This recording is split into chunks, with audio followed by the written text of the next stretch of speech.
কল্যাণী ও অন্যান্য বিশ্ববিদ্যালয়ে যে সমস্ত ছাত্রছাত্রী ফার্স্ট সেমিস্টারে পড়াশোনা করছো, অথবা তোমাদের ভূগোলের সিলেবাসে যদি জিওটেকটনিক এবং জিওমরফোলজি থাকে, তাহলে তোমাদের একটি গুরুত্বপূর্ণ চ্যাপ্টার পড়তে হয়, যেই চ্যাপ্টারটির নাম হচ্ছে ওয়েদারিং বা আবহবিকার। তো এর আগের দিন আমরা আবহবিকারের প্রথম পার্ট সম্বন্ধে জেনেছিলাম। সেখানে আমরা আবহবিকারের কিছু বেসিক কনসেপ্ট সম্বন্ধে জেনেছিলাম। তো আজকের ভিডিওতে আমরা আবহবিকারের বিভিন্ন যে প্রকারভেদগুলি রয়েছে সেই প্রকারভেদগুলি সম্বন্ধে জানবো। তো প্রথমেই সরি একটু লেট হওয়ার জন্য, তবে এরপর দিন থেকে তোমাদের রেগুলার সপ্তাহে 2টি বা 3টি ভিডিও আসবে।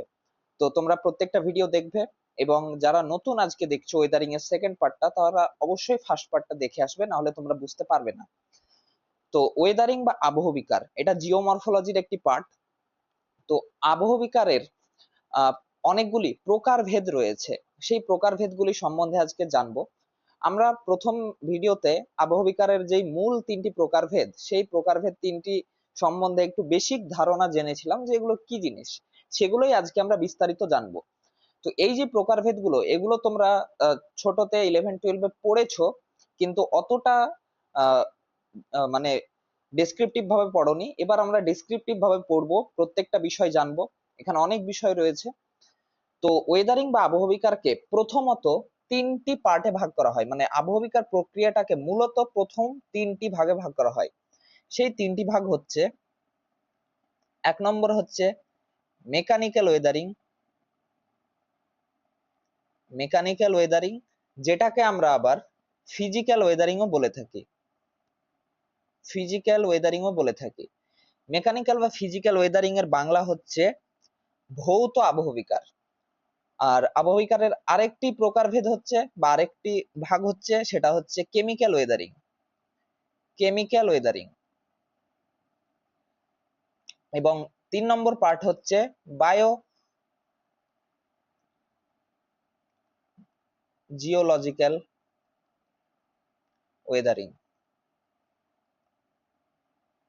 বা জৈব আবহবিকার। কেমিক্যাল মানে হচ্ছে রাসায়নিক আবহবিকার, মেকানিক্যাল বা ফিজিক্যাল মানে হচ্ছে ভৌত আবহবিকার। তো আজকে মূলত আমরা মেকানিক্যাল বা ফিজিক্যাল ওয়েদারিং সম্বন্ধে জানবো, কারণ এখানে অনেকগুলো প্রকারভেদ রয়েছে। কেমিক্যাল এবং বায়োলজিক্যাল ওয়েদারিং এর পরের ভিডিওতে একটা পার্টের মধ্যে কমপ্লিট হয়ে যাবে, কিন্তু মেকানিক্যাল এবং ফিজিক্যাল ওয়েদারিংটা অনেক বড় হওয়ার কারণে এটা আজকে একটা ভিডিওতে কমপ্লিট করা যাবে, না হলে ভিডিও অনেক বড় হয়ে যাবে। তো আজকে আমরা মেকানিক্যাল বা ফিজিক্যাল ওয়েদারিং এর প্রকারভেদগুলিকে জানবো। তো মেকানিক্যাল এবং ফিজিক্যাল ওয়েদারিং কে, মেকানিক্যাল বা ফিজিক্যাল ওয়েদারিং কে আবার অনেকগুলো ভিত্তিতে ভাগ করা হয়। ভিত্তি মানে কি, আমরা যে প্রকারভেদগুলো করব সেগুলোর জন্য একটা ভিত্তি দরকার, যে আমরা কিসের ভিত্তিতে প্রকারভেদ করছি বা কিসের ভিত্তিতে ভাগ করছি, সেই ভিত্তিগুলো আমাদেরকে জানতে হবে। তো মেকানিক্যাল বা ফিজিক্যাল ওয়েদারিং কে, মেকানিক্যাল বা ফিজিক্যাল ওয়েদারিং কে মূলত 3টি মূল ভিত্তিতে ভাগ করা হয়।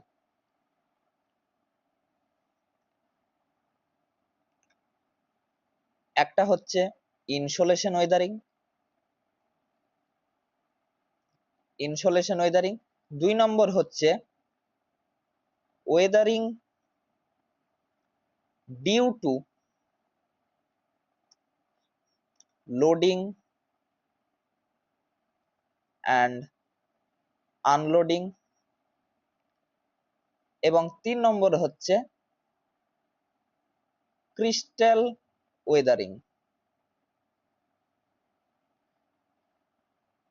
ইনসোলেশন ওয়েদারিং, ইনসোলেশন ওয়েদারিং মানে হচ্ছে তাপের ফলে যে ওয়েদারিং গুলো ঘটে। ওয়েদারিং ডিউ টু লোডিং এবং আনলোডিং, এটার মানে হচ্ছে যে চাপ বৃদ্ধি বা চাপ কমানোর ফলে যে ওয়েদারিং ঘটে। এবং ক্রিস্টাল ওয়েদারিং মানে হচ্ছে কেলাস গঠনের ফলে যে ওয়েদারিং ঘটে। তো আমরা প্রথমে ইনসোলেশন ওয়েদারিং সম্বন্ধে জানবো। ইনসোলেশন ওয়েদারিং এর অনেকগুলো প্রকারভেদ রয়েছে, এগুলো সম্বন্ধে আমরা জানবো। তো তোমাদেরকে আমি পার্টে পার্টে প্রত্যেকটা বোঝাচ্ছি, যাতে তোমরা যখন বই পড়বে তখন তোমাদের যেন কোনো সমস্যা না হয়। এবং যেহেতু জিওটেকটনিক এবং জিওমরফোলজি ফিজিক্যাল জিওগ্রাফির একটা পার্ট, ফিজিক্যাল জিওগ্রাফির শাখা, তাই এখানে মূলত তোমাদের কনসেপ্ট সম্বন্ধে ভালো করে জানতে হবে। যদি তোমাদের ধারণা বা কনসেপ্ট ক্লিয়ার থাকে, তাহলে তোমাদের নোটসের কোনো প্রয়োজনই পড়বে না, তোমরা নিজেই লিখে আসতে পারবে এই বিষয়গুলো। কিন্তু যদি কনসেপ্ট ক্লিয়ার না হয় তাহলে নোট পড়তে তোমাদের সমস্যা হবে, বুঝতে সমস্যা হবে। তাই তোমরা প্রত্যেকটা বিষয় বোঝার চেষ্টা করো, আমি যতটা সম্ভব সহজ করে তোমাদের বুঝিয়ে দেওয়ার চেষ্টা করছি। তো আমরা প্রথমেই এই প্রকারভেদগুলি সম্বন্ধে জানার আগে আমরা প্রথমে তিনটি বিষয় সম্বন্ধে জেনে নিব। তিনটে ফোর্স বা চাপ সম্বন্ধে জানবো, বা তিনটে বিষয় সম্বন্ধে জানবো। একটা হচ্ছে টেনশনাল ফোর্স, টেনশনাল ফোর্স, টেনশনাল ফোর্স। 2 নম্বর হচ্ছে কম্প্রেশনাল ফোর্স, কম্প্রেশনাল ফোর্স। এবারে টেনশনাল ফোর্স এবং কম্প্রেশনাল ফোর্স মানে কি?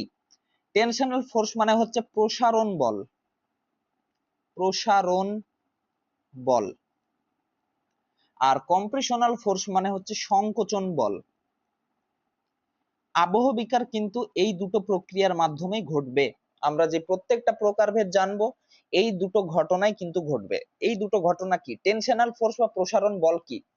তো তোমাদের বাড়িতে তোমরা দেখেছো, তোমরা লক্ষ্য করবে যে তোমার মা যখন রুটি তৈরি করে তখন যেই আটা মাখে, তো একটা তোমরা ডোকে তুলে নিলে। এবার ওই ডোটাকে তুলে নেওয়ার পর যদি তোমরা হাত দিয়ে দুই দিকে টান দাও, সেই আটার বলটাকে যদি দুই দিকে টান দাও তাহলে কি হবে? তাহলে প্রসারিত হবে। এটাই হচ্ছে প্রসারণ বল, মানে তোমরা এটাকে টান দিচ্ছ, বাইরের দিকে টানছো, এটা হচ্ছে প্রসারণ বল। আর কম্প্রেশনাল বল বা সংকোচন বল কি? যদি তোমরা সেটাকে চেপে ধরো, চেপে ধরে চেপে ধরো, সংকুচিত করো, তখন সেটা হচ্ছে সংকোচন বল। এই দুটো বিষয় বুঝতে হবে তোমাদেরকে, তাহলে তোমাদের ওয়েদারিং বিষয়টা ক্লিয়ার হয়ে যাবে।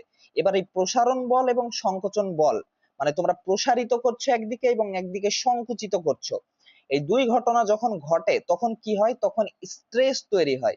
আমরা বলি না খুব স্ট্রেসে আছি, তো স্ট্রেস মানে কি? খুব চাপ, চাপ তৈরি হয়। এবং চাপ যখন তৈরি হয় তখনই কি হয়? তখনই শিলাতে ভাঙন বা ফাটল ধরে, বা শিলা ভেঙে চূর্ণ বিচূর্ণ হয়ে যায়। এই ঘটনাই কিন্তু প্রত্যেকটা জায়গায় ঘটবে। এবার এই প্রসারণ বল এবং সংকোচন বল কিভাবে সৃষ্টি হবে, এগুলোই আমাদের মূলত বিষয়। যে এই প্রসারণ বল এবং সংকোচন বল কিভাবে সৃষ্টি হচ্ছে এবং শিলা চূর্ণ বিচূর্ণ হয়ে সেই জায়গাতে পড়ে থাকছে, এই বিষয়গুলো আমাদের বুঝতে হবে। তো ইনসোলেশন ওয়েদারিং সম্বন্ধে আমরা প্রথমে ঢুকছি। ইনসোলেশন ওয়েদারিং, ইনসোলেশন ওয়েদারিং সম্বন্ধে আমরা প্রথমে ঢুকছি। ইনসোলেশন, ইনসোলেশন ওয়েদারিং, এই ইনসোলেশন ওয়েদারিংটা আর একটা ভাষায় বলা হয় যে thermal Wuthering, thermal Wuthering, thermal Wuthering. মানে তাপের ফলে, তাপের ফলে যে ওয়েদারিং গুলো ঘটে, তাপ কমা বা বাড়ার ফলে যেই ওয়েদারিং ঘটে সেগুলোকে বলা হয় ইনসোলেশন ওয়েদারিং বা থার্মাল ওয়েদারিং। এবার এই চাপ বাড়া কমা কিভাবে হয় আমরা আস্তে আস্তে দেখবো। তো এই ইনসোলেশন ওয়েদারিং বা থার্মাল ওয়েদারিং এর কিছু প্রকারভেদ রয়েছে, এই প্রকারভেদ গুলো তোমরা বুঝে নাও, তাহলেই তোমরা বিষয়গুলো ক্লিয়ার হয়ে যাবে। প্রথম যে প্রকারভেদ হচ্ছে সেটার নাম হচ্ছে, তোমরা এর আগেও শুনেছো, সেটা হচ্ছে এক্সফোলিয়েশন, এক্সফোলিয়েশন, এক্সফোলিয়েশন। এই এক্সফোলিয়েশন ওয়েদারিং বা এই এক্সফোলিয়েশন ওয়েদারিং এর আরেকটা নাম হচ্ছে, যেটা তোমরা বাংলায় এর আগে পড়েছো, সেটা হচ্ছে স্বল্পমোচন, স্বল্পমোচন, স্বল্পমোচন। এই স্বল্পমোচন বিষয়টা কিভাবে হয় বা কিভাবে এই ওয়েদারিং প্রক্রিয়াটা ঘটে? তো প্রথমে আমরা একটা শিলা নিব, আমরা তিনটে ছবি আঁকবো যাতে তোমাদের একটু বুঝতে সুবিধা হয়। একটা নিলাম, এটা তিনটে একই শিলা কিন্তু তিনটে ঘটনা ঘটবে, তাই আমরা এই তিনটে শিলাকে নিলাম। এই তিনটে হচ্ছে শিলা বা পাথর বা রক, একই শিলা, আমরা শুধু তিনটে ছবি আঁকলাম যাতে তোমাদের বুঝতে সুবিধা হয়। এগুলো হচ্ছে রক বা শিলা। এবার কি রক বা কি শিলা এগুলো? এগুলো হচ্ছে মূলত এমন এক ধরনের শিলা যেগুলো একটা খনিজ দ্বারা গঠিত। তোমরা জানো যে শিলা কি দিয়ে গঠিত হয়? শিলা হয় অনেকগুলো কোটি কোটি খনিজ দ্বারা গঠিত হয়, খনিজ বা মিনারেল দ্বারা শিলা গঠিত হয়। যখন অনেকগুলো খনিজ একসঙ্গে জমাট বেঁধে যায় তখন সেটাকে আমরা রক বা শিলা বলি। এবার এটাকে আমরা নিলাম, যে এটা এমন এক ধরনের শিলা যেগুলো একটা মাত্র খনিজ বা এক ধরনের খনিজ দ্বারা গঠিত, মানে সিঙ্গেল মিনারেল বা ডবল মিনারেল দ্বারা গঠিত, মানে এখানে মিনারেল বেশি নেই, একই ধরনের মিনারেল মিনারেল যেগুলো রয়েছে এই ধরনের একটা শিলা নিলাম। তো এই শিলা যেমন গ্রানাইট শিলা আমরা নিতে পারি। গ্রানাইট শিলা, গ্রানাইট শিলা কি, একটা হচ্ছে আগ্নেয় শিলা, এটাকে আমরা আগ্নেয় শিলা হিসাবে নিলাম। এবার এই আগ্নেয় শিলায় কি ঘটে, এই গ্রানাইট শিলায় কি ঘটে, এটা যেহেতু একটা শিলায় গঠিত, এবার ঘটনাটা কি ঘটছে, এটা হচ্ছে আমরা নিচ্ছি দিনের বেলা, এটা হচ্ছে দিনের বেলা, এখানে সূর্যের আলো পড়ছে, আর এটাকে আমরা নিচ্ছি রাতের বেলা, চাঁদ আঁকছি যাতে রাতের বেলা তোমরা বুঝতে পারো, মাঝেরটা শুধু আমরা রাখছি যে কি ঘটছে আসলে। তো দিনের বেলায় কি হচ্ছে, এই দিনের বেলায় লক্ষ্য করো, এই দিনের বেলায় সূর্যের আলো এই শিলাতে এসে পড়ছে। এবার তোমরা জানো যে শিলা হচ্ছে তাপের কুপরিবাহী, মানে শিলার মধ্যে দিয়ে তাপ তেমন ভাবে প্রবাহিত হয় না, লোহার মতো না যে লোহার এক প্রান্ত যদি আমরা গরম করি যে অপর প্রান্ত গরম হয়ে যাবে, এমন কিন্তু না, শিলা কিন্তু তাপের কুপরিবাহী হয়।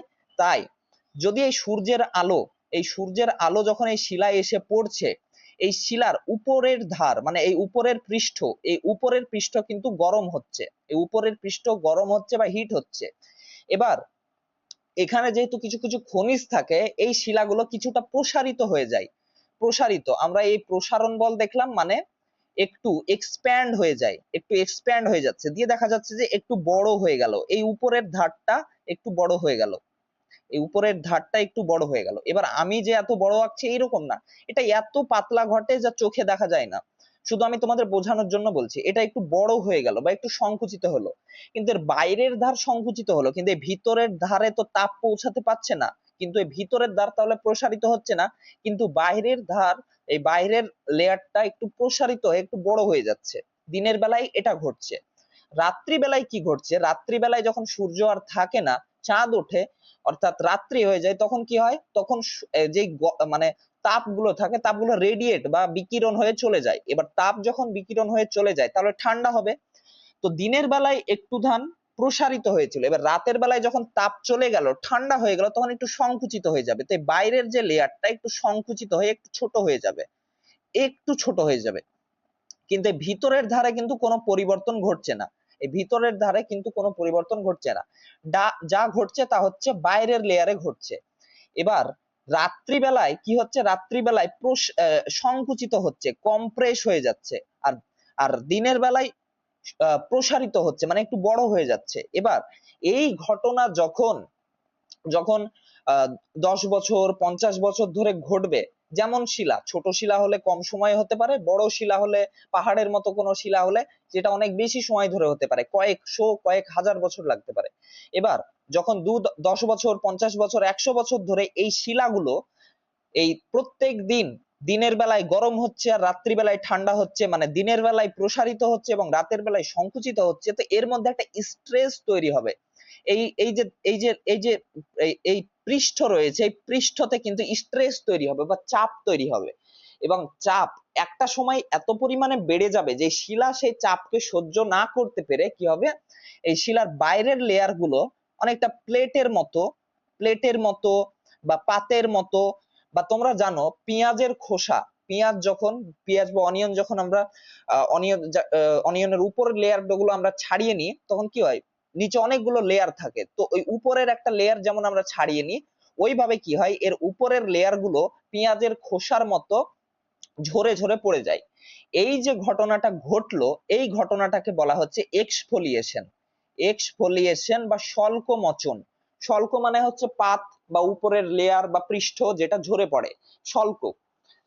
তো এই বিষয়টাকে বলা হচ্ছে এক্সফোলিয়েশন বা স্বল্পমোচন। স্বল্পমোচন প্রক্রিয়াটা ঠিক এইভাবে ঘটে। তো এক্সফোলিয়েশন বা স্বল্পমোচন প্রক্রিয়াটা কিভাবে ঘটে তোমরা বুঝতে পারলে, যে পেঁয়াজের খোসার মতো উপরের লেয়ারটা ঝরে পড়ে, ঠিক এইভাবে ঝরে পড়ছে। তো এটা কিসের জন্য ঘটে, দিনের বেলায় তাপের জন্য প্রসারিত হয় এবং রাত্রে বেলায় যখন ঠান্ডা হয়ে যায় তখন সংকুচিত হয়, এবং এটা দীর্ঘদিন সময় যখন চলতে থাকে তখন শিলা আর চাপ সহ্য করতে পারে না। এবার চাপ সহ্য করতে না পারলে আমরা জানলাম যে পৃষ্ঠ, এই যে উপরের পৃষ্ঠ, এই উপরের পৃষ্ঠটাই কিন্তু গরম ঠান্ডা হচ্ছে, ভিতরের লেয়ারে কিছু ঘটছে না, তাই বাইরের পৃষ্ঠটাই কিন্তু ভেঙে পড়ে। বা বা পেঁয়াজের খোসার মতো হয়ে ছুলে ছুলে পড়ে যায়। এই ঘটনাটাকে বলা হচ্ছে এক্সফোলিয়েশন বা স্বল্পমোচন।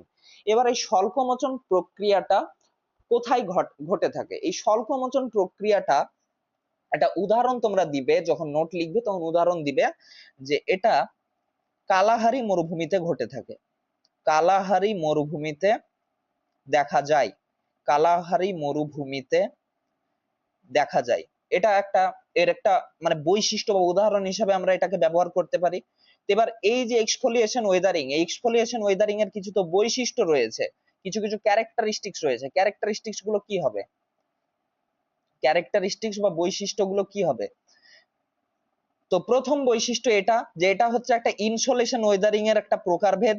ইনসোলেশন ওয়েদারিং এর প্রকারভেদ, ইনসোলেশন ওয়েদারিং এর প্রকারভেদ। 2 নম্বর হচ্ছে এটি কম্প্রেশন কম্প্রেশন বা বা সংকুচন এন্ড এর মাধ্যমে ঘটে, এই টেনশনের মাধ্যমে ঘটে, টেনশনাল ফোর্সের মাধ্যমে ঘটে, টেনশনাল ফোর্সের মাধ্যমে ঘটে। এটা 2 নম্বর বৈশিষ্ট্য। 3 নম্বর বৈশিষ্ট্য হচ্ছে এটা একই ধরনের মিনারেল দ্বারা, এই শিলাগুলো একই ধরনের মিনারেল দ্বারা সৃষ্টি হয়। মানে একই ধরনের বা সমসত্ব সমসত্ব মিনারেল বা খনিজ দ্বারা এই শিলাগুলো গঠিত হয়। মানে এই ওয়েদারিং প্রক্রিয়া বা এই আবহবিকার প্রক্রিয়াটা সমসত্ব মিনারেল দ্বারা গঠিত শিলাতে দেখা যায়। 4 নম্বর বৈশিষ্ট্য কি হবে? 4 নম্বর বৈশিষ্ট্য তোমরা দিতে পারো যে গ্রানাইট জাতীয় শিলায়, গ্রানাইট বা নিস জাতীয় শিলায় দেখা যায়, এই শিলায় দেখা যায়। এটা কালাহারি মরুভূমিতে দেখা যায়। এটা মূলত মরু অঞ্চলে দেখা যায়, যেখানে প্রচন্ড পরিমাণে তাপ থাকে, এই সব অঞ্চলে দেখা যায়। তো এগুলো এর হচ্ছে বৈশিষ্ট্য। এই বৈশিষ্ট্যগুলো তোমরা পরীক্ষাতে লিখবে। এবার আমরা আসছি 2 নম্বর প্রক্রিয়া। এই আমরা ইনসোলেশন ওয়েদারিং এর একটা প্রক্রিয়া সম্বন্ধে জানলাম, যেটা হচ্ছে এক্সফোলিয়েশন বা স্বল্পমোচন। এবার 2 নম্বর প্রক্রিয়া সম্বন্ধে জানবো। 2 নম্বর প্রক্রিয়া কি? 2 নম্বর প্রক্রিয়া হচ্ছে granular disintegration. Granular disintegration. Disintegration granular disintegration কি? এর বাংলা হচ্ছে ক্ষুদ্র কণা বিসারণ। ক্ষুদ্র কণা বিসারণ। ক্ষুদ্র কণা বিসারণ বলতে আমরা কি বুঝি? এই ছবিটাতে তোমরা দেখতে পেলে যে এখানে আমরা গ্রানাইট জাতীয় শিলা নিলাম বা এমন ধরনের একটা শিলা নিলাম যেগুলো সিঙ্গেল রক মানে মিনারেল দ্বারা গঠিত, মানে সমসত্ব খনিজ দ্বারা গঠিত। কিন্তু এক্ষেত্রে আমরা নিব কি, এমন এক ধরনের শিলা নিব যেখানে অনেক বেশি বা বিভিন্ন ধরনের মিনারেল থাকে, বিভিন্ন ধরনের মিনারেল রয়েছে। এই ছবিটাতে আমরা এমন নিলাম যেখানে বিভিন্ন ধরনের মিনারেল রয়েছে। এবার বিভিন্ন ধরনের মিনারেল কোন শিলাগুলোতে দেখা যায়? এগুলো মূলত পাললিক শিলাতে দেখা যায়। পাললিক শিলাতে দেখা যায়। পাললিক শিলাতে দেখা যায়। তো এর একটা উদাহরণ আমরা এই শিলাটাকে আমরা নিলাম, এই শিলাটার আমরা নিলাম স্যান্ডস্টোন। স্যান্ডস্টোন স্যান্ডস্টোন মানে হচ্ছে বেলে পাথর। তো আমরা এই বেলে পাথরকে নিলাম। এবার বেলে পাথর কি হয়? অনেক ধরনের খনিজ দ্বারা গঠিত। এখানে কয়েকশো প্রকার থেকে কয়েক হাজার প্রকার, মানে কয়েকশো, মানে অনেক ধরনের খনিজ দ্বারা গঠিত এটা। তো এবার এই খনিজ দ্বারা গঠিত এই শিলাতে কি ঘটছে? এই একই প্রক্রিয়া ঘটছে যে দিনের বেলায় যখন এই দিনের বেলায় যখন সূর্যের আলো এসে পড়ছে, এর মধ্যে যেহেতু অনেক ধরনের খনিজ থাকে, প্রত্যেকটা খনিজ কিন্তু আলাদাভাবে গরম ঠান্ডা হয়। মানে একটা খনিজ দেখা যাচ্ছে যে একটু গরম তাড়াতাড়ি হলো, বা বেশি পরিমাণে গরম হলো, বা বেশি পরিমাণে প্রসারিত হলো। আবার অন্য এক ধরনের খনিজ দেখা যাচ্ছে যে কম প্রসারিত হলো। তো দিনের বেলায় এই যে শিলার ভিতর খনিজগুলো রয়েছে, কোন খনিজ দেখা যাচ্ছে বেশি প্রসারিত হচ্ছে, কোন খনিজ কম প্রসারিত হচ্ছে। আবার রাত্রিবেলায় কি হচ্ছে? রাত্রিবেলায় এটা কম সংকুচিত হচ্ছে, কোন একটা খনিজ কম সংকুচিত হচ্ছে, কোন একটা খনিজ বেশি সংকুচিত হচ্ছে। তো ঘটনা কিন্তু এই সংকুচন এবং প্রসারণই ঘটছে। তো এই যে বিভিন্ন ধরনের খনিজ রয়েছে, এগুলো প্রত্যেকটা আলাদাভাবে সংকুচিত হচ্ছে, আলাদাভাবে প্রসারিত হচ্ছে। তো একটা সময় কি হবে, এই খনিজের মধ্যকার মানে এই এত পরিমাণে স্ট্রেস তৈরি হবে, চাপ তৈরি হয়ে যাবে, কয়েকশো বছর ধরে বা 10 বছর ধরে, 50 বছর ধরে। ছোট পাথর হলে অল্প সময় লাগে। তো এখানে এত পরিমাণে যেহেতু তৈরি হচ্ছে, স্ট্রেস তৈরি হচ্ছে বা চাপ তৈরি হচ্ছে, তো একটা সময় এই শিলাটা, এই স্যান্ডস্টোন শিলাটা আর চাপকে সহ্য করতে পারবে না। চাপকে সহ্য করতে না পেরে কি হবে, যে ছোট ছোট দানাদার বালির মতো কণায় ভেঙে পড়বে, মানে ফেটে যেতে পারে, ফেটে গিয়ে বিভিন্ন বালির মতন কণায় রূপান্তরিত হয়ে সেখানে পড়ে থাকবে ফেটে গিয়ে। মানে এখানে কোনো কোনো সময় দেখা যায় যে এগুলো মানে সশব্দে ফেটে যায়। মানে মানুষ খেয়ালও করে যে হঠাৎ করে একটা পাথর ফেটে গেল, কিন্তু এটা হঠাৎ করে ফাটে না। এখানে এই ফেটে যাওয়ার পিছনে কিন্তু কয়েকশো বছরের কিন্তু এই সূর্যের তাপ আসছে এবং রাত্রিবেলায় ঠান্ডা হচ্ছে, এই সংকোচন এবং প্রসারণ বল দায়ী। তো একটা সময় ফেটে গিয়ে ছোট ছোট বালির কণায় রূপান্তরিত হয়ে যায়, মানে ক্ষুদ্র ক্ষুদ্র কণায় রূপান্তরিত হয়ে যায়। এখন যে এই প্রক্রিয়াটা ঘটলো, এটাকে আমরা বলবো গ্র্যানুলার ডিসইন্টিগ্রেশন। গ্র্যানুলার ডিসইন্টিগ্রেশন বা ক্ষুদ্র কণা বিসারণ। ক্ষুদ্র কণা বিসারণ। তো এই ক্ষুদ্র কণা বিসারণ আর এই এক্সফোলিয়েশন ওয়েদারিং এর মধ্যে কয়েকটা পার্থক্য কি, যে এই পার্থক্যগুলোর মধ্যে প্রথম পার্থক্য হচ্ছে যে এখানে মূলত এক ধরনের শিলা মানে এই এই যে এক্সফোলিয়েশন, এখানে এক ধরনের শিলা দেখা যায় বা এক ধরনের খনিজ দ্বারা গঠিত শিলা দেখা যায়, আর এখানে বিভিন্ন ধরনের খনিজ দ্বারা গঠিত শিলা দেখা যায়। আর এই যে ইয়েতে এক্সফোলিয়েশন ওয়েদারিং এ কি হয়, কম্প্রেশনাল ফোর্স বেশি পরিমাণে কাজ করে। আর আর গ্রানুলার ডিসইন্টিগ্রেশনে কি হয়, গ্রানুলার ডিসইন্টিগ্রেশনে টেনশনাল ফোর্স বেশি পরিমাণে কাজ করে। এটা এর একটা পার্থক্য। তা এগুলোই মূলত কয়েকটা পার্থক্য। তো এই পার্থক্যগুলো তোমরা দেখে রাখবে, 2 মার্কের জন্য পার্থক্য পড়ে, তোমরা 2-3টে পার্থক্য লিখে দিবে, তাহলে হয়ে গেল। আর এর বৈশিষ্ট্য এই তো, এগুলো পাললিক শিলা জাতীয় শিলাতে ঘটে থাকে, যেখানে অনেক ধরনের মিনারেল থাকে। এবং এক্সফোলিয়েশন ওয়েদারিং এবং গ্রানুলার ডিসইন্টিগ্রেশনের মধ্যে সমানতা কি, সমানতা হচ্ছে এই দুটোই হচ্ছে ইনসোলেশন ওয়েদারিং বা থার্মাল ওয়েদারিং এর প্রকারভেদ। এটা এই দুটোতে টেনশনাল ফোর্স দেখা যায় বা কম্প্রেশনাল ফোর্স দেখা যায়, কোনোটাতে বেশি কোনোটাতে কম, এটাই। তো এগুলো হচ্ছে এর সমানতা বা এর মধ্যে রিলেশনশিপ। আর পার্থক্য তো রয়েছে 2-3টে, তোমরা পার্থক্য লিখবে 2 মার্কের যদি তোমাদের পার্থক্য আসে। তো আমরা দুটো জানলাম যে দুটো প্রকারভেদ, একটা হচ্ছে এক্সফোলিয়েশন, 2 নম্বর হচ্ছে গ্রানুলার ডিসইন্টিগ্রেশন। এবার 3 নম্বর কি, 3 নম্বর হচ্ছে, 4টে টোটাল রয়েছে, 3 নম্বর হচ্ছে block disintegration. Block disintegration, block ডিসইন্টিগ্রেশনটা কি? এই ব্লক ডিসইন্টিগ্রেশনের বাংলা হচ্ছে প্রস্তর চাই খণ্ডীকরণ। এবার এই বিষয়টা কি, এই বিষয়টার জন্য আমাদের প্রথমে একটা ছবি এঁকে নিতে হবে।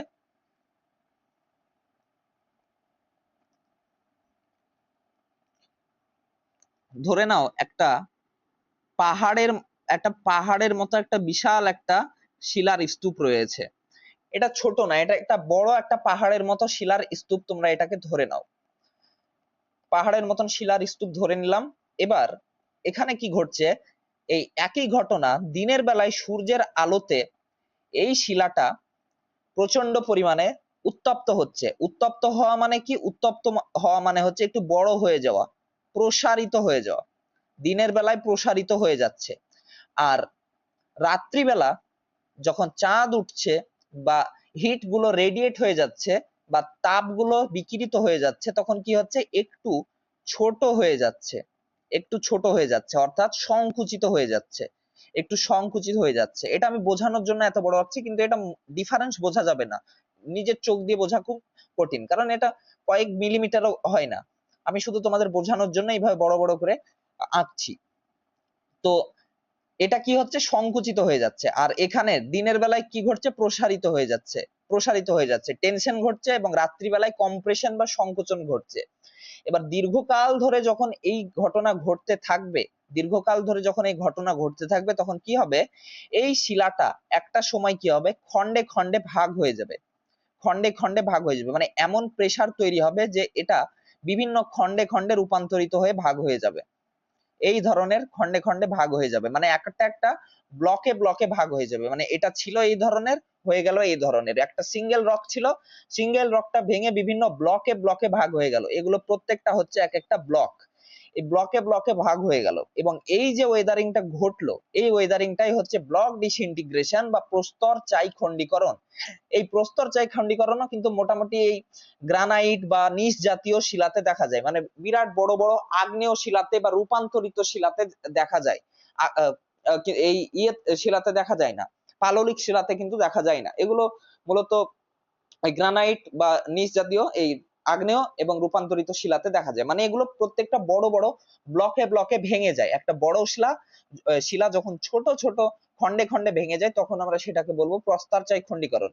তো এই প্রস্তরচায়ী খণ্ডীকরণের একটা গুরুত্বপূর্ণ বৈশিষ্ট্য হচ্ছে এই যে প্রত্যেকটা এই ব্লকগুলো, এগুলো মূলত সমান্তরাল হয় বা ইভেন প্রকৃতির হয়, ইভেন প্রকৃতির হয়, আনইভেন হয় না, আনইভেন হয় না। এই যে বিষয়গুলো, এগুলো দেখলে এগুলো প্রত্যেকটা ইভেন আনইভেন, মানে কোন একটা খন্ড এইটুকু হলো, কোন একটা এত বড় হলো, কোন একটা এইটুকু হলো, মানে এখানে ইভেন আনইভেন ঘটে, মানে প্রত্যেকটা একে অপরের থেকে ছোট বড় হয়ে থাকে। কিন্তু এগুলো মূলত ইভেন প্রকৃতির হয়ে থাকে, ইভেন প্রকৃতির হয়ে থাকে, সমান্তরাল হয়ে থাকে। তো এই বিষয়টা, এটা একটা মনে মনে রাখতে হবে এখানে।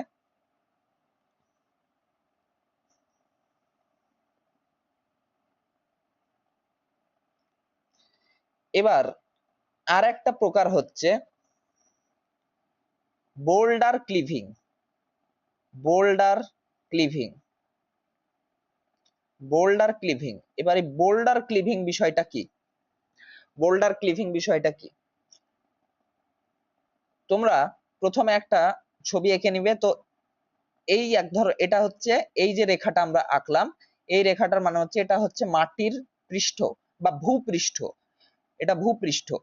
এই ভূপৃষ্ঠর এমন একটা শিলা আমরা নিব যে ভূপৃষ্ঠর উপরে অর্ধেক রয়েছে এবং ভূপৃষ্ঠের নিচে অর্ধেক রয়েছে, বা নিচে কিছুটা অংশ রয়েছে, উপরে কিছুটা অংশ রয়েছে।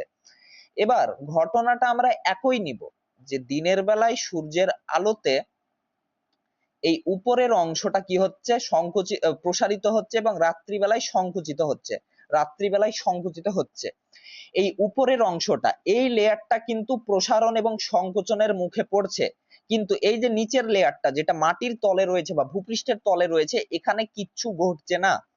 এবার একটা সময় কি হবে, যে এই সূর্যের তাপের আসার ফলে প্রসারণ এবং রাত্রিবেলায় সংকোচনের ফলে এই মাঝ বরাবর, এই লাইন বরাবর কি হবে, প্রচন্ড স্ট্রেস বা চাপের তৈরি হবে। কারণ একদিক যেমন গরম ঠান্ডা হচ্ছে, এই নিচের অংশটা কিন্তু কিচ্ছু হচ্ছে না। তো মাঝ বরাবর প্রচন্ড স্ট্রেস তৈরি হবে বা চাপ তৈরি হবে, স্ট্রেস বা চাপ তৈরি হবে। তো একটা সময় কি হবে, একটা সময় এই শিলাটা কিন্তু এই মাঝ বরাবর ভেঙে যাবে, মাঝ বরাবর ভেঙে যাবে এবং বিভিন্ন খন্ডে খন্ডে উপরের ধারটা ভেঙে যাবে, উপরের ধারটা বিভিন্ন খন্ডে খন্ডে ভেঙে যাবে, মাঝ থেকেও ভেঙে যাবে এবং উপরের ধারটাও বিভিন্ন খন্ডে খন্ডে এইভাবে ভেঙে যাবে, মাঝ থেকেও ভেঙে যাবে, উপরের ধারও ভেঙে যাবে। কিন্তু নিচের এই অংশটা, এই অংশটা যেটা মাটির তলে পুঁতে রয়েছে, সেটার কিন্তু কিছু হবে না। তো এই যে প্রক্রিয়াটা ঘটছে, এটাকে আমরা বলছি বোল্ডার ক্লিভিং, বোল্ডার ক্লিভিং। এটাও অনেক জায়গায় দেখা যায়। তো বোল্ডার ক্লিভিং মূলত অস্ট্রেলিয়াতে দেখা যায়, দেখা যায় গোটা পৃথিবীর বিভিন্ন জায়গাতে, কিন্তু বেশি দেখা যায় অস্ট্রেলিয়ান ডেজার্টে। এগুলো প্রত্যেকটা কিন্তু ডেজার্ট অঞ্চলে বেশি দেখা যায়, ডেজার্ট, মালভূমি ইত্যাদি অঞ্চলে দেখা যায়, মরুভূমি, মালভূমি ইত্যাদি অঞ্চলে বেশি দেখা যায়, কারণ এখানে উষ্ণতার প্রয়োজন, গরম হওয়ার প্রয়োজন। তো এটা অস্ট্রেলিয়ান ডেজার্টে দেখা যায়। এক্সফোলিয়েশন প্রক্রিয়াটা মূলত দেখা যায় কালাহারি ডেজার্টে। গ্র্যানুলার ডিসইন্টিগ্রেশন দেখা যায় সাহারা মরুভূমিতে, সাহারাতে। কারণ তোমরা জানো সাহারা মরুভূমিতে প্রচুর বালি রয়েছে। সেই বালিগুলো সৃষ্টি হয়েছে কিভাবে? এই বালিগুলো সৃষ্টি হয়েছে মূলত এই ক্ষুদ্রকণা বিসারণ প্রক্রিয়া, বিভিন্ন ধরনের ইরোশন প্রক্রিয়া ইত্যাদির মাধ্যমেই কিন্তু হয়েছে। সাহারা মরুভূমিতে প্রচুর বালির ইয়ে রয়েছে, বালিয়াড়ি রয়েছে, এগুলোতে কিন্তু এই ঘটনাটা ঘটে। ব্লক ডিসইন্টিগ্রেশন যে কোনো একটা দিয়ে দিবে, আরবের মালভূমি দিয়ে দিবে, আরবের মালভূমি দিয়ে দিবে, মালভূমি দিয়ে দিবে, বা আটাকামা মরুভূমি দিয়ে দিবে, আটাকামা, যেটা দক্ষিণ আমেরিকায় অবস্থিত। তো এই চারটে যে প্রকারভেদ জানলাম আমরা, exfoliation, granular disintegration, block disintegration এবং বোল্ডার ক্লিভিং, এই যে চারটে প্রক্রিয়া, এই চারটে প্রক্রিয়া হচ্ছে ইনসোলেশন ওয়েদারিং এর প্রকারভেদ। ইনসোলেশন ওয়েদারিং এর প্রকারভেদ বা থার্মাল ওয়েদারিং এর প্রকারভেদ। আমরা থার্মাল ওয়েদারিং বা ইনসোলেশন ওয়েদারিংটা জানলাম।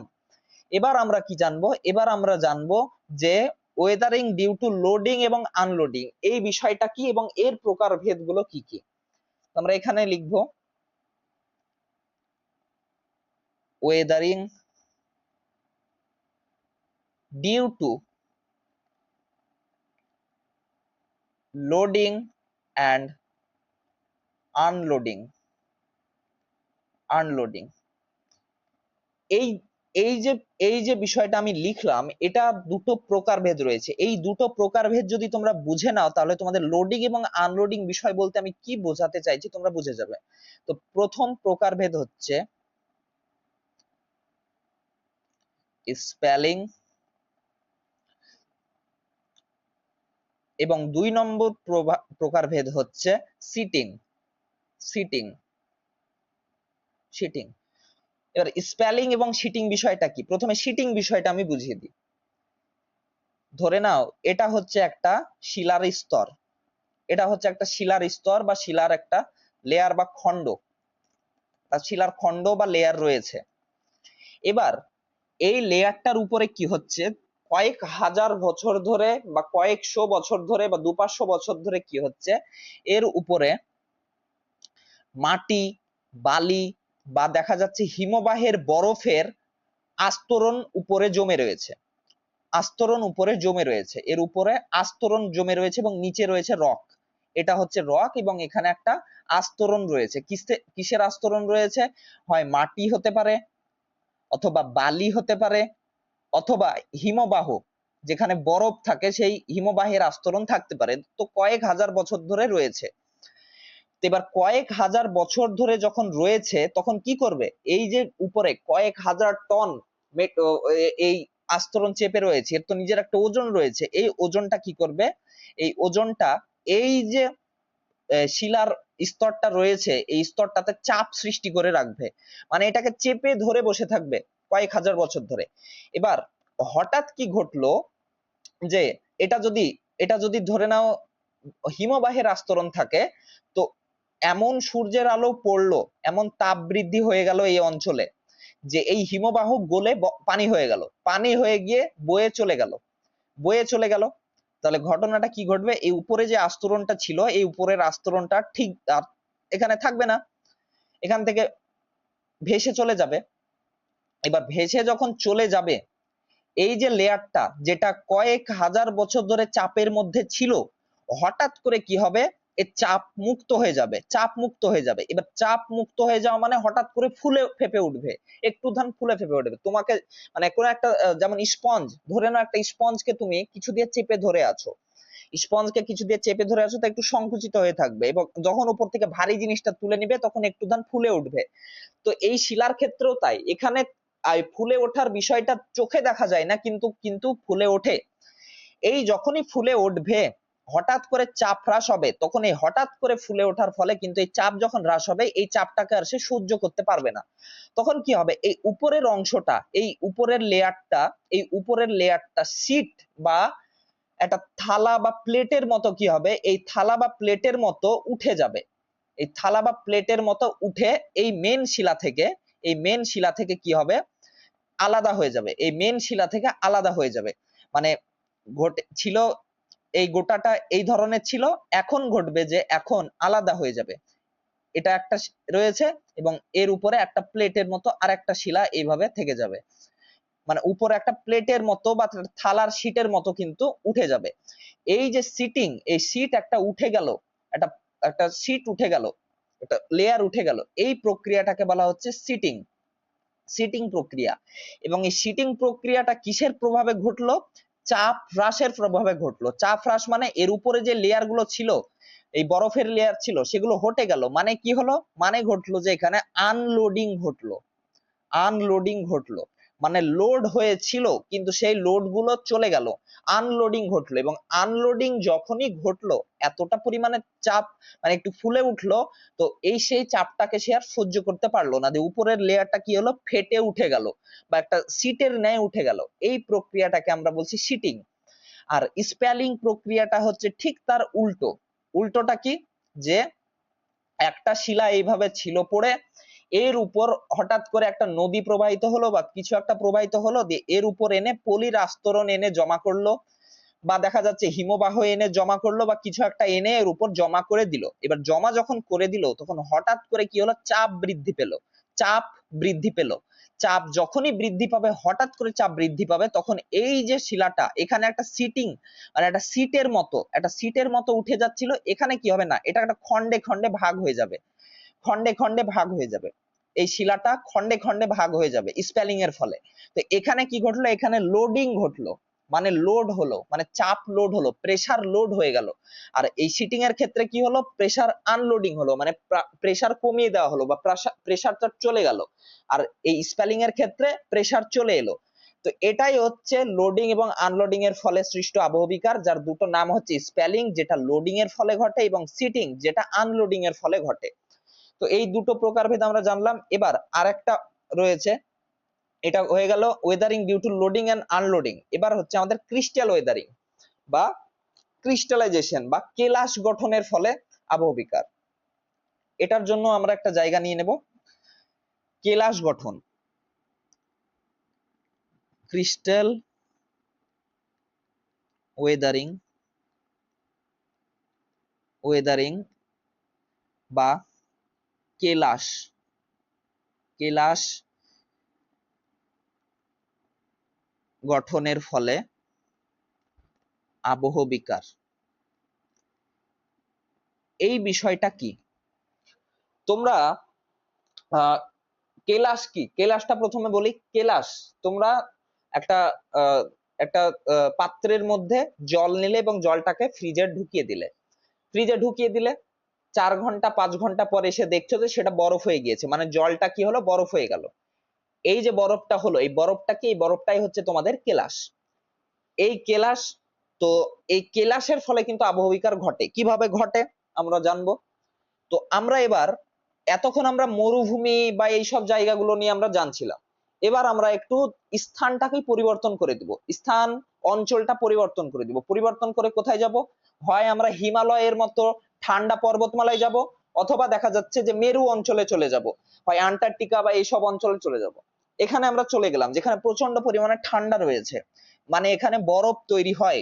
এবার এখানে কিভাবে আবহবিকার ঘটে দেখো। তো আমরা প্রথমে একটা এই একটা শিলা নিলাম, আমরা এই একটা শিলা নিলাম। তো এই শিলাটার এই বরাবর একটু ফাটল রয়েছে, এটা একটাই শিলা, এই মাঝ বরাবর একটু ফাটল রয়েছে। তো কি হচ্ছে, প্রথমে একটু আমরা প্রেক্ষাপট জানবো। এর উপর এগুলো বরফ জমে রয়েছে, বরফ রয়েছে, বরফ রয়েছে এই পাথরের উপর বা শিলার উপর, ধরে নাও যে বরফ রয়েছে, বরফ জমে রয়েছে। তো দিনের বেলায় কি হচ্ছে, দিনের বেলায় এখানে হালকা একটু সূর্য উঠলো, সূর্য উঠলো, এবার বরফ কিছুটা গললো, বরফ গলে কি হবে, জল হবে। এবার এই জলটা কি হলো, এই শিলার উপর দিয়ে নিচে নেমে এসে এই ফাটলের মধ্যে প্রবেশ করলো, ফাটলের মধ্যে প্রবেশ করে জমে গেল, ফাটলের মধ্যে প্রবেশ করে জমে গেল জল। দিনের বেলায় ফাটলের মধ্যে প্রবেশ করে জমে গেল, মানে থেকে গেল জল, থেকে গেল জল, লিকুইড ফর্মেই থেকে গেল বা তরলের আকারেই থেকে গেল। রাত্রিবেলায় কি হবে, রাত্রিবেলায় ঠান্ডা হয়ে যাবে, রাত্রিবেলায় ঠান্ডা হয়ে যাবে, পরিস্থিতি পরিস্থিতি ঠান্ডা হয়ে গেল। পরিস্থিতি যখন ঠান্ডা হয়ে যাবে, আবহাওয়া যখন ঠান্ডা হয়ে যাবে, এই যে জলটা, এই জলটা কি হবে, বরফে রূপান্তরিত হয়ে যাবে, বরফে রূপান্তরিত হয়ে যাবে। এবার বরফে রূপান্তরিত হলো মানে কেলাস গঠন হয়ে গেল, এটা বরফে রূপান্তরিত হয়ে কেলাসে রূপান্তরিত হয়ে গেল। এবার তোমরা একটা জিনিস জানো যে আমরা যখন এই জলকে, এই লিকুইডকে যখন আমরা বরফে রূপান্তরিত করি, বরফে রূপান্তরিত করি, তো 9 to 10% কি হয়, এটা একটু ফুলে যায় বা একটু বৃদ্ধি পায়, মানে আকারে একটু বৃদ্ধি পায়। 9 to 10%, মানে এটার আকার যদি এতটা থাকে, তাহলে বরফ হওয়ার পর কি হবে, একটু বড় হয়ে যাবে, 9 to 10% একটু বড় হয়ে যাবে, একটু ধান আকারে বড় হয়ে যাবে। কারণ তোমরা দেখেছো, যদি তোমরা একবারে বোতলকে যদি একবার ফুলি লোড করে যদি তোমরা দিয়ে দাও, মানে ইয়েতে ফ্রিজারে যদি রেখে দাও, তাহলে কি হতে পারে, বোতলটা যখন বরফ জমে যাবে তখন বোতলটা ফেটেও যেতে পারে, মাঝে মধ্যে ফেটেও যায়। তো কি হয়, 9 to 10% কিন্তু আকারে বড় হয়ে যায়। এবার এখানে কিন্তু প্রথমে জল ছিল, তখন কিন্তু সে কোনো চাপ দিচ্ছিল না, একবারে সিম্পল থাকছিল। যখনই বরফ হয়ে গেল, 9 to 10% বৃদ্ধি হয়ে গেল, তো কি ঘটছে, এই বরফটা যখন বৃদ্ধি হয়ে, এই বরফটা যখন একটু বড় হয়ে গেল, আকারে বড় হয়ে গেল বরফ গঠন হওয়ার ফলে, তখন কি করছে সে, সে এই শিলার এই দিকে এবং এই দিকে, মানে শিলার এই দুই গায়ে বা শরীরে চাপ দিচ্ছে। এই শিলার যখন এই দুই শরীরের এই দুই দিকের দেওয়ালে যখন চাপ দিবে, তখন কি হবে, শিলাতে চাপ তৈরি হবে, স্ট্রেস তৈরি হবে। যে একটা সময় কি হবে, শিলাতে দেখা যাচ্ছে যে ফাটলটা এই বরাবর ছিল, এই বরাবর ফাটল ছিল, এখন দেখা যাচ্ছে যে ফাটলটা বৃদ্ধি হয়ে কি হলো, ফাটলটা বৃদ্ধি হয়ে এইভাবে দুটো খণ্ডকে আলাদা করে দিল, মানে দুই সাইডে চাপ দেওয়ার ফলে। আবার অথবা যে এইরকম এইরকম আবার আরো কোনো ফাটল তৈরি করলো, এই ধরনের আরো ফাটল তৈরি করলো, এই ধরনের ফাটল তৈরি করে দিল, এই ধরনের ফাটল তৈরি করে দিল। তো এটা কি হচ্ছে, যখন বরফ যখন মানে বরফ হয়ে যাচ্ছে, মানে জল যখন বরফ হয়ে যাচ্ছে, তখন 9 to 10% যখন আকারে বড় হয়ে যাচ্ছে প্লাস শক্ত হয়ে যাচ্ছে, তখন দুই দেওয়ালে চাপ সৃষ্টি করছে। এবার দুই দেওয়ালে যখন চাপ সৃষ্টি করবে, স্বাভাবিকভাবেই শিলা চূর্ণ বিচূর্ণ হবে, ভেঙে পড়বে। তো এটাই ঘটছে, এটাকে বলা হচ্ছে আইস ক্রিস্টাল ওয়েদারিং। এই ঘটনাটাকে বলা হচ্ছে ice crystal, ice crystal weathering, weathering, ice crystal weathering. তো ক্রিস্টালের ফলে কিভাবে ওয়েদারিং ঘটে, এই বিষয়টাও তোমরা জেনে গেলে। এর আরেকটা হচ্ছে যে, আরেকটা প্রকারভেদ হচ্ছে যেটা হচ্ছে salt crystal Wuthering, salt crystal Wuthering. এখানে কি ঘটে সল্ট ক্রিস্টাল ওয়েদারিং এ, তো এটা এটা হচ্ছে মাটি, এটা মাটির লেয়ার রয়েছে, এবং নিচে কি হচ্ছে, নিচে শিলা রয়েছে, নিচে বিভিন্ন শিলা রয়েছে, শিলার মধ্যে কিছু কিছু ফাটল রয়েছে, কোনো কোনো জায়গায় ফাটল রয়েছে, কোনো ফাটল রয়েছে, ফাটল রয়েছে। এবার বৃষ্টি হলো, বৃষ্টি হলো, বৃষ্টির জল কি হবে, বৃষ্টির জল তো মাটি দিয়ে শুষে যাবে। এবার মাটিতে অনেক ধরনের কি খনিজ, মানে লবণ রয়েছে, খনিজ লবণ রয়েছে। আবার শিলার মধ্যেও কিছু খনিজ লবণ রয়েছে। এই খনিজ লবণ কি হলো, বৃষ্টির জলের সঙ্গে ধুয়ে এর মধ্যে প্রবেশ করলো, এই শিলার ফাটলের মধ্যে প্রবেশ করলো, মাটির তলে এই শিলার ফাটলের মধ্যে প্রবেশ করলো।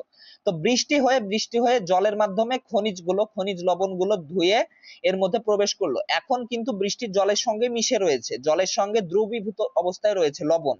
কিন্তু যখন কি হচ্ছে, যখন সূর্যের আলো পড়ছে, সূর্যের আলো পড়ছে, তখন হিট আপ হচ্ছে, হিট আপ হচ্ছে, হিট আপ হওয়ার ফলে কি হবে, এই পৃষ্ঠের এই হিট আপ হওয়ার ফলে কি হবে, এগুলো এই এই জলগুলো, এই জলগুলো কি হবে, জলগুলো ইভাপোরেট হয়ে বা বাষ্পীভূত হয়ে উড়ে যাবে। এবং বাষ্পীভূত যখন হয়ে উড়ে যাবে, তখন কি হচ্ছে, তখন শুধুমাত্র লবণ পড়ে থাকছে। এবার লবণগুলো কি হবে, তখন ক্রিস্টালের মতো জমে যাবে, মানে শক্ত পাথরের মতো জমে যাবে, কেলাসের মতো জমে যাবে। এবার কেলাসের মতো যখন জমে যাবে, এখানেও এই একই ঘটনা ঘটছে, এখানেও ঘটছে যে এই দুই সাইডের দেওয়ালে সে চাপ সৃষ্টি করবে, এবং চাপ সৃষ্টি হওয়ার ফলে শিলাতে ফাটল ধরবে, শিলা ভাঙচুর হবে, এবং এটাই এর ফলে কি হবে, ওয়েদারিং প্রক্রিয়াটা ঘটবে বা আবহবিকার প্রক্রিয়াটা ঘটবে। তো এটাকে আমরা বলছি সল্ট ক্রিস্টাল ওয়েদারিং বা লবণ কেলাস আবহবিকার। এবং আরেকটা কি, আরেকটা হচ্ছে আইস ক্রিস্টাল ওয়েদারিং বা বরফ কেলাস আবহবিকার। তো এই মূলত এই তিনটে বিষয় তোমাদের বুঝতে হবে। আরো কিছু আবহবিকারের প্রকারভেদ রয়েছে, কিন্তু সেগুলো দরকার নেই তোমাদের পড়ার, এই প্রকারভেদগুলোই তোমাদের পড়তে হবে। যে ইনসোলেশন ওয়েদারিং এর চারটে প্রকারভেদ রয়েছে, একটা হচ্ছে exfoliation, granular disintegration, block disintegration, এবং আরেকটা হচ্ছে যেটা হচ্ছে গন্ডশিলা বিদারণ বা বোল্ডার ক্লিভিং, এবং আরেকটা হচ্ছে weathering due to loading and unloading. Loading এবং আনলোডিং এর মধ্যে কি কি পড়তে হচ্ছে আমাদের, স্পেলিং এবং সিটিং। এবং ক্রিস্টাল ওয়েদারিং এর মধ্যে দুটো প্রক্রিয়া পড়তে হচ্ছে, একটা হচ্ছে আইস ক্রিস্টাল ওয়েদারিং এবং আরেকটা হচ্ছে সল্ট ক্রিস্টাল ওয়েদারিং। তো এই বিষয়গুলো আমি তোমাদের যতটা সম্ভব সহজ করে বুঝিয়ে দেওয়ার চেষ্টা করলাম, তোমরা একবার বইটাকে পড়ে দেখো, তাহলে তোমাদের আশা করছি হয়ে যাবে। তো তো আজকে আমরা মেকানিক্যাল ওয়েদারিং এর প্রকারভেদগুলো বুঝলাম। যদি তোমাদের এখানে কোনো বিষয় বুঝতে সমস্যা হয় তাহলে অবশ্যই কমেন্ট বক্সে জানাবে, আমি এর পরের দিন আবার বুঝিয়ে দেব। তো এর পরের ভিডিওতে আমরা কেমিক্যাল ওয়েদারিং এবং বায়োলজিক্যাল ওয়েদারিং একটা ভিডিওর মাধ্যমে কমপ্লিট হয়ে যাবে, এবং তারপরে আমরা ওয়েদারিং এর ফলে কিছু ভূমিরূপ সৃষ্টি হয়, ওয়েদারিং এর ফলে কিছু ল্যান্ডফর্ম বা ভূমিরূপ সৃষ্টি হয়। এই ল্যান্ডফর্ম বা ভূমিরূপ গুলো তোমাদের পরীক্ষাতে আসে 2, 5, 10 করে। তো এই ল্যান্ডফর্ম গুলো আমরা পড়ে নিব। তাহলে এই 4টে ভিডিওর মধ্যে আমাদের ওয়েদারিং প্রক্রিয়াটা কমপ্লিট হয়ে যাচ্ছে। তো আজকে আমাদের মোটামুটি অর্ধেক কমপ্লিট হয়ে গেল। তো আজকের মতো এই পর্যন্তই। ভালো থেকো সবাই, ভালো করে পড়াশোনা করো, দেখা হচ্ছে পরের ভিডিওতে।